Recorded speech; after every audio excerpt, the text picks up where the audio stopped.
Detroit, am na Texas, am na Las Vegas, am na Californie, am na Washington DC, Virginia, Connecticut, am na dëkk Abou Diallo Rhode Island. Donc on a financé plus de 17 états fii nii.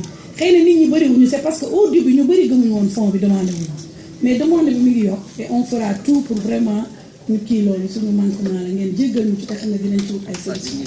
Donc je pense que loolu rek laa waroon am jërëjëf conseil. Merci. Avant de passer à la lecture de la résolution, balaa ñuy lire résolution bi bu fekkente ne que kilifa dafa am ku mu yebal ne ko demal nga xoolal ma liggéey bi ni mu toogee. wax naa fi sànq toogaayu madame Ly Aïda Sougou ci institution bi mu bokk muy conseil économique social et environnemental. Mais au-delà de ça,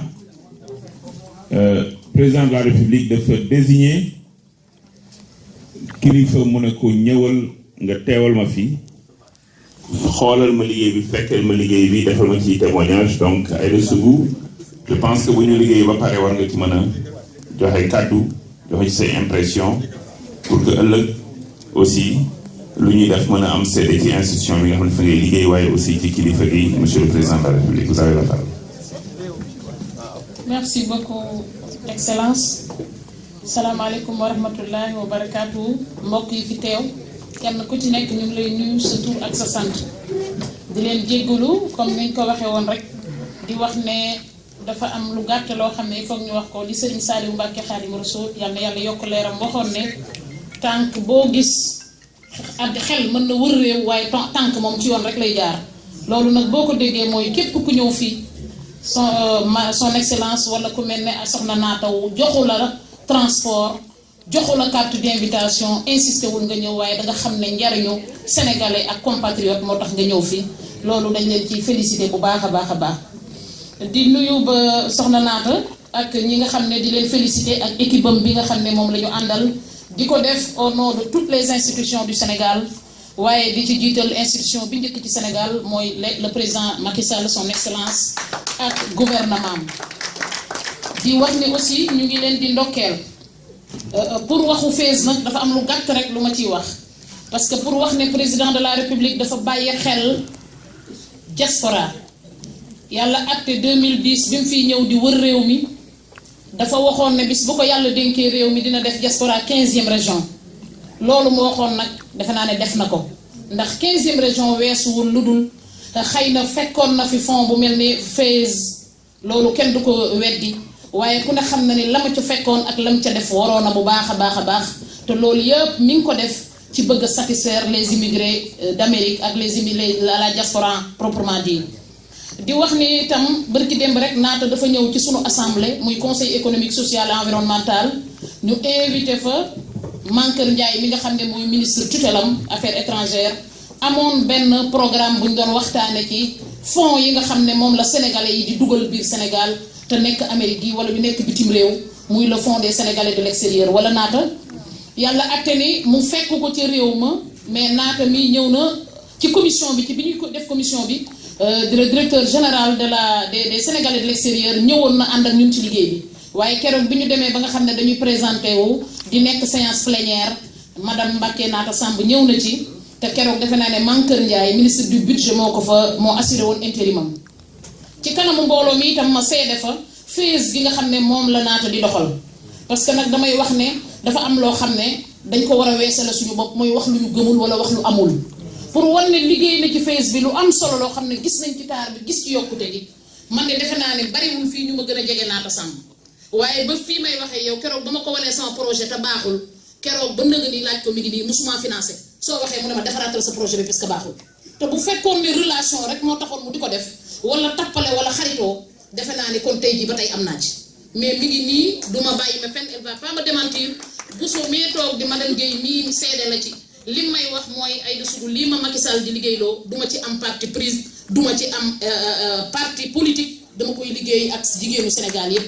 kon loolu dafa jar a félicité dafa jar a ndokkeel te nag bu defee lu mel noonu il faut ñu seedeel ko fii ci kanamam di wax aussi ne wolof yi dañoo wax ne saañ butéel bu ne la mu def rek moom la saañ bi di xëy consul ñu ngi la ciy gërëm di wax ne nit ñëpp gis nañu ne seede yi ñu def ci yow waaye ba tey loolu damaa defe ne sas la ba tey wu rëy woo xam ne da nga war a gën a yokk góorgóorlu loolu nag yaakaar ju président am la te itam ñu foog ko ci yow yàlla bu yàlla tas yaakaar li mu doon séntu ci yow ci kanamu sénégalais yi macha allah xam naa ne buñ dewul lépp itam dinañ ne sori na ci lool loo xam ne tey defe naa ne amuñu luñ ciy wax ci ne tànn bi Macky Sall defoon am na ku ko wax léegi tànn bu mucc ayib la naata di féliciter aussi sa partenaire yi nga xam ne ñoo ànd ak yow ci liggéey bi président wane na ni sénégalais yi intéressé na leen ba nga xam ne bi mu demee ba am na gàllankoor ministre bi waroon a ñëwul 2 heures de temps avant lañ ma ñëw saisir na ma il faut nga ñëw ki ma ko wax itam nam ma ko waxee mooy MDC mi nga xam ne mooy directeur cabinet bu président de la république dafa maa wax ne ma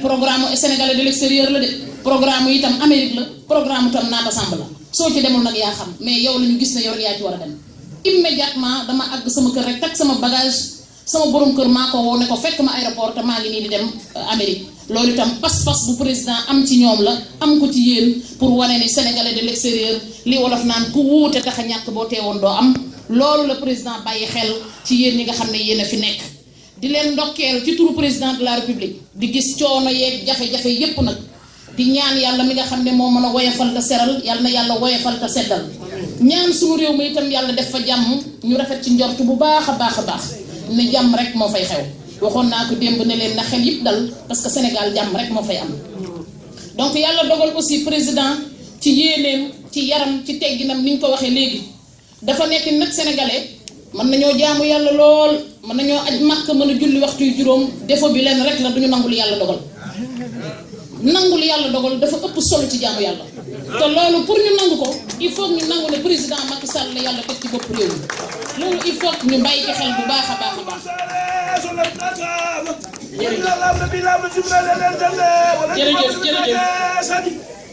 merci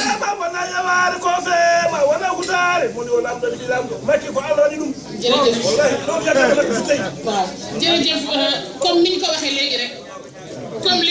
waxee léegi rek président yàlla atte itam ci vision bu leer boo xam ne yàlla ko ciy jàppale mu am programme boo xam ne mooy programme mooy PSE di plan Sénégal émergent plan Sénégal émergent boobu dama koy fàttali sama mbokk yi nga xam ne toujours dama leen koy wax damay wax ne plan Sénégal émergent ñun de bu ñu réeree ñun sénégalais yi nañu ko jàppe ni mooy li nga xam ne mooy plan bi nga xam ne moom la Serigne Fallou tegoon ci 1945 bi muy toog ci xalifa Serigne Touba ne rafle mot jiba muut kollu dang loolu rek mooy Sénégal émergent jiba muut kollu dang rafle meng loolu mooy plan Sénégal émergent jiba muut ji boo ko déggee président de la république li mu yéene ci jiba muut mooy fexe ba investisseurs yi dugg Sénégal xaalis dootu duñ ko liggéey dañ koy lijjanti loolu jeex ci réew mi président xam ne doing business ñu am ci plan bu baax ak position bu baax fexe ba Sénégal naat ci xaalis boo xam ne du doon argent sale moom la Serigne Fallou waxoon ne jiba muut kollu dang Serigne Fallou moo ko waxoon président de la république ne agriculture le premier levier du plan Sénégal émergent nañu bay li ñuy dundee suñu ko defee agriculture jiba kollu dana di dang buñ nee rafle meng nag président jël industrie bi nga xam ne mooy li nga xam ne ci réew mi li ñu fay liggéeyee muy lu mel ni coton bi ñu di ko liggéey ba kenn ku ci ne li nga yor nga am ci jaamu ci yàlla man cee teral sa njaboot teral ci say waajur mu doon lu la lew yow ma la xiyaam yàlla du ko layoo ak yow kon loolu mooy plan bi nga xam ne moom la président de la république son excellence jël ci PSE di fàttali aussi ne yéen waa diaspora président de bàyyi na leen xel gis nga 15e région bi mu waxoon ba fii ñuy àddina di tukki ba buftu bi di wal li fekk président tey bu fi demoon ba ñu jóge fi ay at yu bari ñi nga xam ne Mamadou Dia jóge na fi Abdoulaye Wade jóge na fi Abdou Diouf jóge na fi ku ne jóge na fi ku ne dana xam ne bu député amee ci réew mi tey yàlla ak moom la te bu boobaa itam ku mu mën a doon ci àddina na la leer ne jiitu na sa juddu kon yëf yi jarul xëccoo jarul ñaawoo nañu ko rafetoo Sénégal la ñoo ko moom benn siis la bu téeméeri nit bëgg a toog sunu borom tudd na ka cay toog qul illahumma malikal mulk tutil mulka man tashaw yàlla ko ci alquran jiitu na juddu ki fay toog ka fay toog nguur yàlla moo koy jox nit kon lu ci mën a doon nañ ko rafetal nañu ko nekk benn képp ku ñu tànn na ñëpp àndandoo ci yow xam ne bu ko APR gagné mooy suñu yéene ak Benno Bokk Yaakaar même keneen ku ko gagné itam na xam ne Sénégal la ko gagné te vision président Macky Sall lay doon loolu du dañ ba àddina tukki empreinte la boo xam ne moo ko moom labelam la boo xam ne moo ko moom te Sénégal benn bopp la kenn mënu ko xar ñaar di wax ne aussi li nga xam ne foofu la ñuy daaneele suñu kàddu mooy suñu demee daañu xam lu ñuy wax ci suñu rapport daañu wax président de la république fekk nañ fa ay nit ñu yiw ay nit ñu nangoo liggéey nit ñu nangoo jaamu yàlla nit ñu nangoo maandu ba nga xam ne loolu tey dinañ am résultat boo xam ne daañu ko mën a nettali ne fii la lii la ñu fekk Amérique ñun nag li ñuy jégalu ci lu mel ne États-Unis fii la ñu fekkoon fii la ñu bokkoon waaye na leen leer ne su ngeen gisee lu bari ñu génnee ci suñu loxo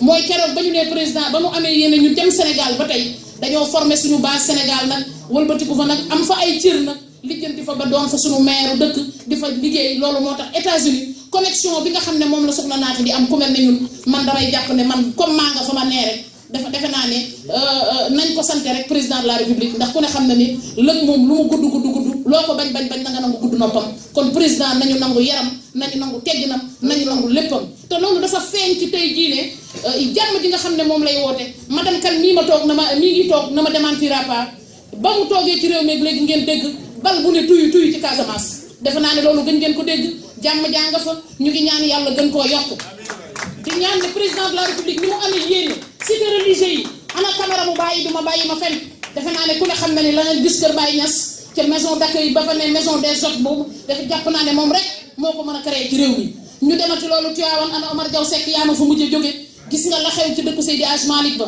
boo demee alwaar noonu nga wëlbatiku ñëw ci daaka bi ni mu ci am yéene dem ci église bi barki démb seede yi ñu ko fa seede kon nangu nañ ne président Sénégal injustice lay dindi ci réew mi son excellence président de la république nañu ñaanal ko yàlla may ko deuxième mandat may ko majorité forte à l'Assemblée nationale may ko gudd fan ak wér yéen ñëpp ngeen fekk ko kenn ku ne bay sa laaj asalaamaaleykum wa rahmatullahi wa barakatuh.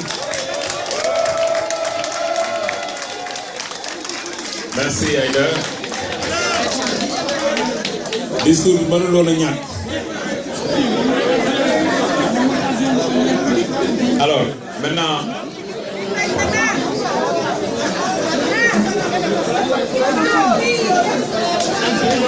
bon, je voudrais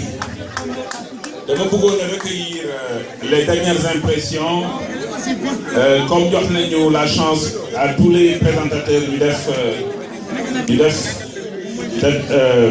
seen dernière impression, je voudrais inviter Monsieur Dame Diop du fonds 3FPT et Monsieur le directeur général, Monsieur Bokarsi de la BHS, ñoom aussi ñu joxe seen impression comme ça ñu door a def la synthèse. Monsieur Diop.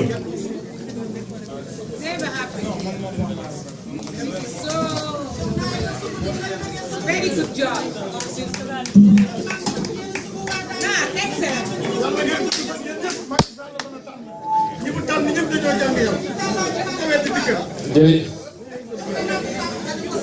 Merci beaucoup. Asalaamaaleykum mbooloo mi maa ngi nuyu ñëpp seen tur ak seen sant di jégalu consul xëy na dafa baax rek moo tax mu joxaat ma kàddu ndax mais man tàggoo woon na démb waaye yàlla moo ma ci boole parce que ni ko directrice waxee léegi normalement heure bi waroon na fekk ma ñibbi malheureusement yàlla dogalu ko ñu nangu ko moo tax ñu ñëwaat fekkee waxtaan bi mais lu yàlla def boo ko nangoo rek noppalu. Donc consul excellence dama bëggoon d'abord nuyu sama jigéen je pense que bu waxee ba pare honorable Aïda Sougou bu waxee ba pare ñun ñëpp mën nañ tënk peut-être des mots de remerciement de félicitations à l'endroit du FAISE parce que vraiment c'est une idée géniale li mu def nii man jàpp naa ne lu rafet la boole ñu ñun structures yi fi nekk ñëpp ñu ñëw wax ak suñu mbokk yi nekk fii ku nekk xam lan nga mën a def fii lan nga mën a def aussi ci Sénégal wax opportunité yi nga xam ni moom le président de la République jox tey Sénégal ak Sénégalais de la diaspora. Donc en tout cas moi je voudrais juste peut-être féliciter et remercier au nom de mon ministre le ministre Mamadou Talla empêché comme ni mu ko waxee démb wax ni réforme yi nga xam ni moom moo am tey ci formation professionnelle wax naa ko démb de long en large yéen a ko moom njaboot gi des Sénégal ñoo ko moom. Je pense que particulièrement pour le fonds de financement de la formation professionnelle xale yi nekk Sénégal bëgg jàng métier tey président jox na leen opportunité pour ñu jàng.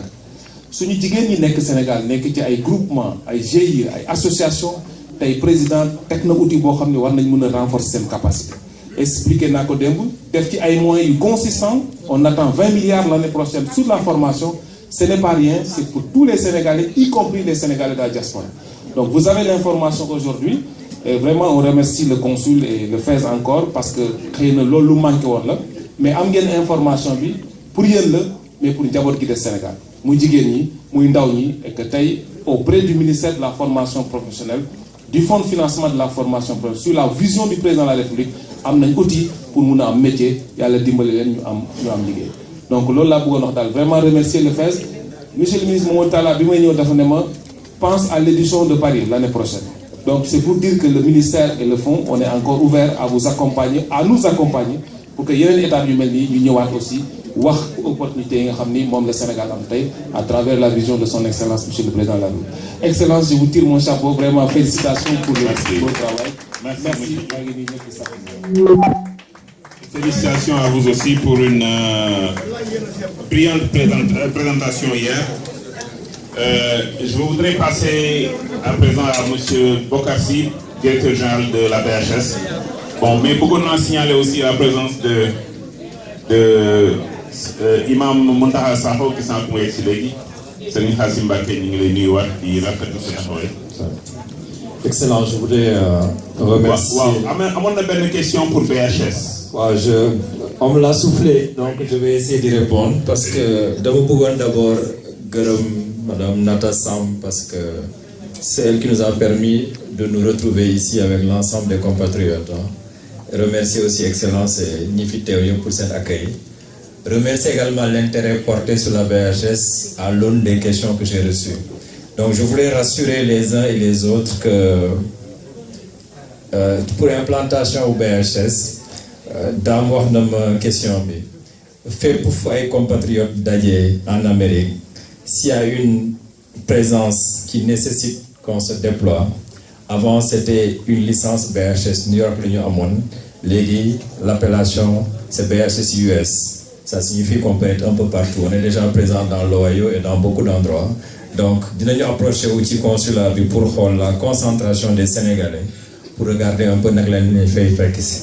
Moi qui vous parle, avant may ñëw États-Unis, lu tax ma raté première journée bi, j'ai essayé en discutant avec les gens de Lazare, donc je vais demander l'autorisation de me retirer parce que j'ai suspendu une réunion pour ñëw tàggu leen.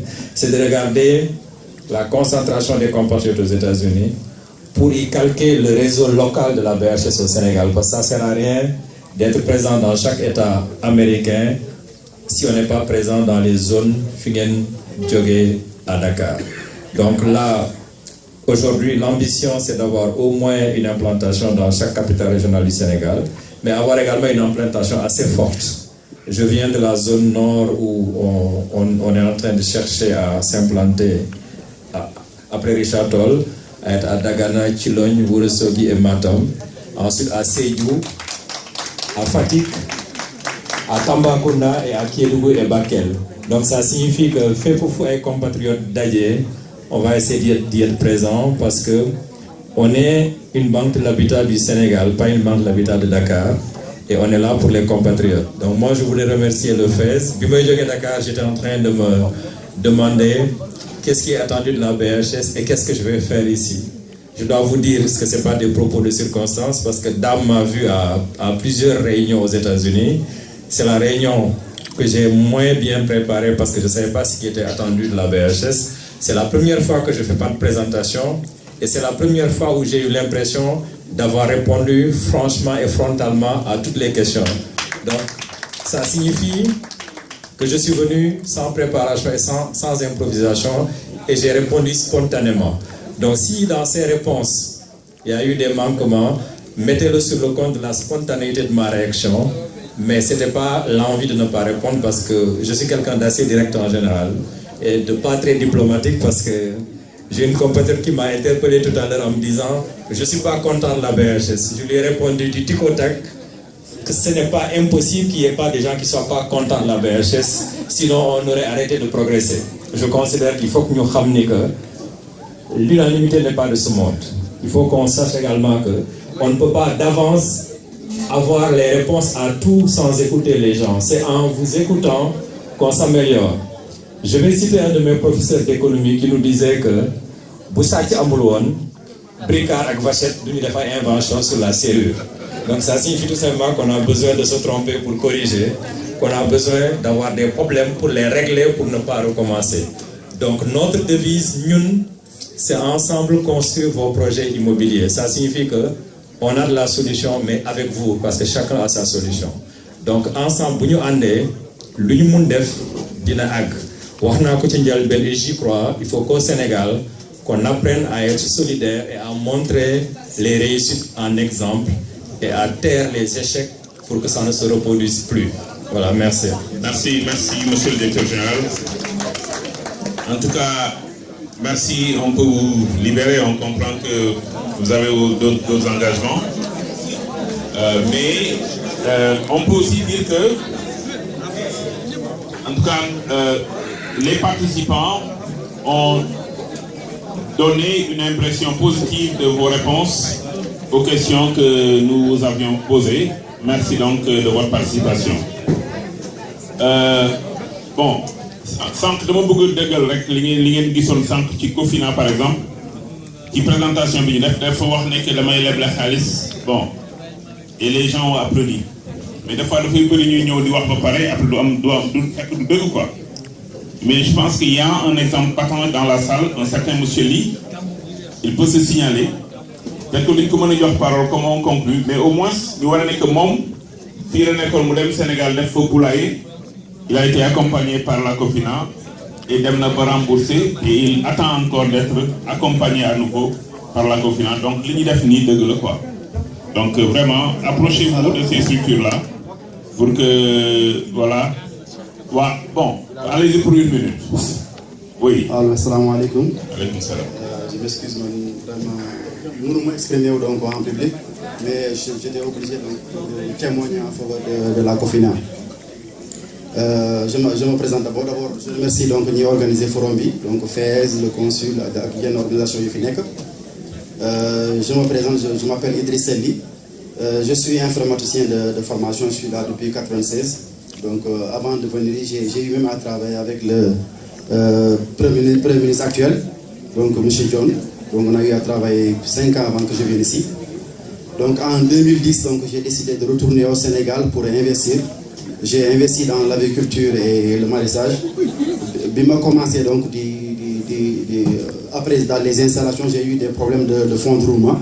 C'est en ce moment qu'on m'a mis en rapport avec la Cofina.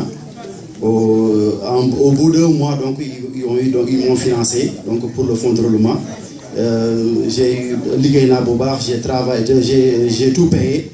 Et ils m'ont même promis donc, de doubler donc, le montant donc, sur le modèle de CFA. Donc c'est pour dire que c'est une réalité. C'est une réalité.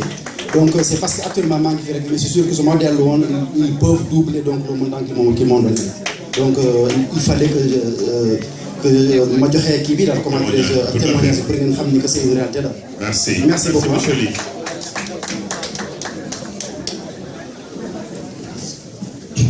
Voilà, maintenant, chers compatriotes, maintenant on va passer à la résolution, à la lecture de la résolution donc, des travaux des 2 jours. Compte rendu du forum de la diaspora tenu à New York les 4 et 5 mai 2017.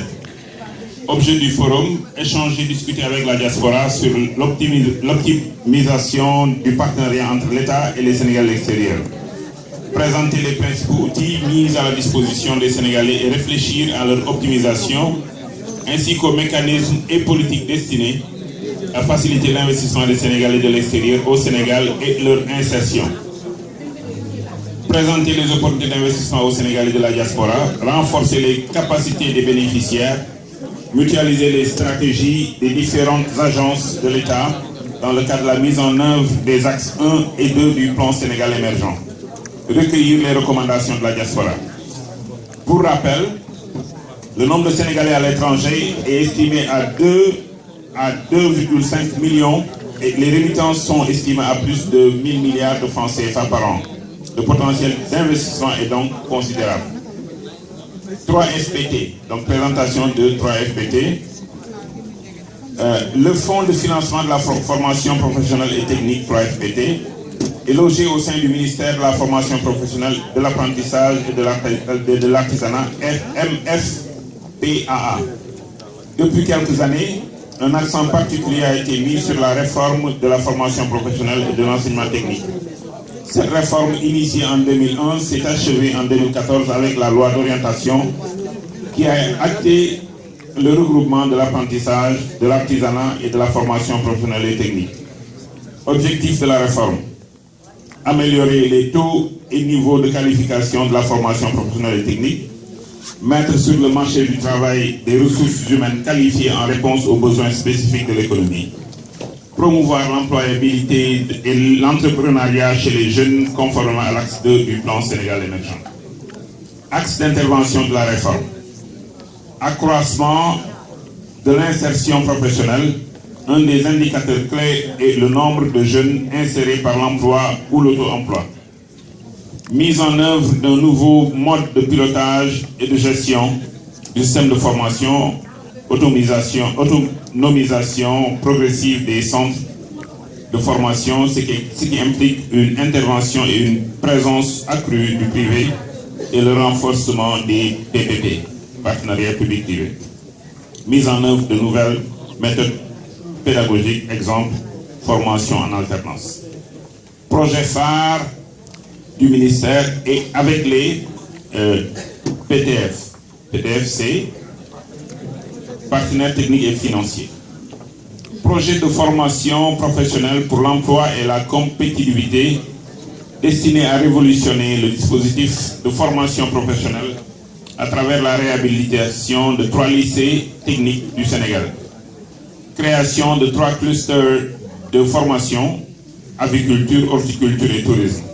Il s'agit de centres modèles qui allient formation spécialisée, technique, de courte durée et production. Des centres existent déjà à Diamniadio, Saint-Louis, Thiep, Ziguinchor, entre autres. Création du Fonds de financement de la formation professionnelle et technique, 3FPT, fonds destiné à des personnes qui travaillent déjà, mais qui souhaiteraient faire du renforcement de capacité dans des domaines ou des chaînes de valeur spécifiques, ou à des jeunes diplômés sans emploi qui souhaiteraient être formés à un métier spécifique, formation d'apprentissage d'un métier. Le 3FPT est financé par la contribution forfaitaire à la charge de l'employeur, CFCE, qui représente 3% de la masse salariale, ce qui équivaut à 20 milliards de francs CFA par an, uniquement destinés à la formation professionnelle et technique. PUDC, donc c'est la deuxième présentation, PUDC, Plan d'urgence de développement communautaire. Le PUDC est né d'une volonté du président de la République de réduire la pénibilité du travail des femmes et de rétablir une équité économique et sociale dans les zones rurales. Objectif global: transformer les conditions de vie des populations rurales et lutter contre les inégalités sociales. Le PUDC est axé autour de 4 principales composantes: le développement d'infrastructures socio-économiques de base, pistes rurales, électrification, équipements, post-récolte, etc. L'amélioration de la productivité, le renforcement des capacités, le développement du SIG. Ainsi, au 31 janvier 2017, 13 pistes ont été ouvertes permettant de désenclaver 730 villages pour plus de 23 000 habitants. 700 villages ont été alimentés en eau et 238 forages, 160 châteaux d'eau et 182 abreuvoirs. 420 villages ont été électrifiés, ce qui correspond à 20 000 ménages, dont 110 par panneau solaire et 102 par centrale solaire. Plus de 5 000 équipements ont été mis à disposition des populations et 1208 comités de gestion constitués afin de pérenniser l'utilisation du matériel mis à leur disposition. Le PUDC vise ainsi à contribuer à une croissance inclusive par une approche intégrée de chaînes de valeur à travers la création et la pérennisation d'une dynamique entrepreneuriale rurale, l'accompagnement des unités de production agricole, la mise en place de stratégies de financement intégrées.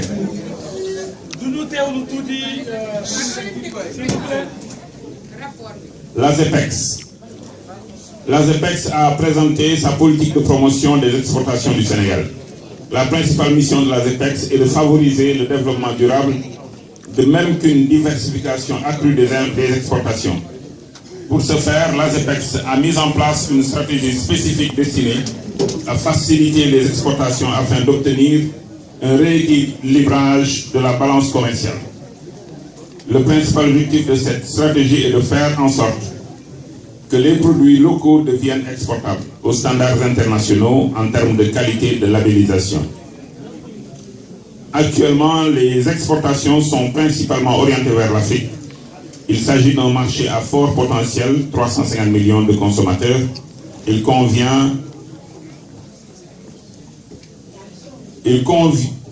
le marché sur les exportations vers la sous-région au lieu de faire un focus exclusivement sur l'Europe et les États-Unis, export vers les États-Unis en particulier très faible. Préférence commerciale, UEMOA, CEDEAO, AGOA. Vision stratégique.